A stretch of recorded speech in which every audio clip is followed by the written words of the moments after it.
السلام عليكم ورحمة الله وبركاته. أحبابي إخواني أخواتي في الله.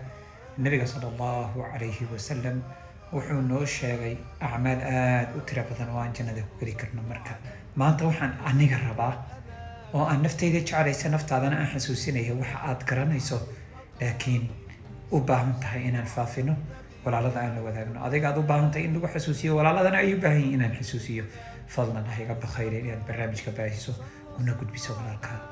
camalkan oo camal uu walaalka ku janno tegi karo haddii uu muuqaalkan gaaro isla markaana uu dhagaysto uu markaa baaraka allahu fiik daa'ima uu joogteeyo. marka camalkan wuxuu yahay nabiga sallallahu alayhi wasallam wuxuu yiri qofkii aayatul kursi salaad kasta markuu ka baxo kadib akhriya nabiga sallallahu alayhi wasallam wuxuu sheegay inaanay jannada wax ka mancinayo u diidayo inaysan jirin ilaa geeri ma ahane. nabiga sallallahu alayhi wasallam wuxuu leeyahay man qara'a aayatul kursi dubra kulli salatin لم يمنعه من دخول الجنة إلا الموت.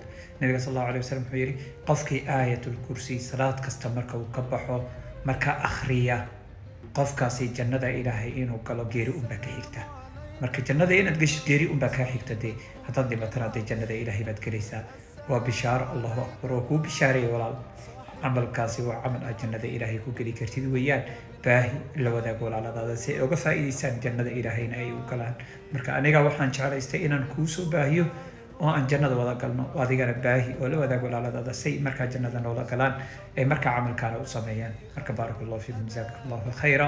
dib aydiin xasuusi aayatul kursi salaad kasta markaad ka baxdaha ilaabin firfircoonida xifdin baad ku helaysaa. waxa u sii weyn oo arinta ka sii weynna waxay tahay barakallahu fiik inaad jannada ilaahay subxaanahu wa tacaala aad ku helaysid. marka waa kaa. assalaamu calaykum waraxmatullaahi wabarakaatuh.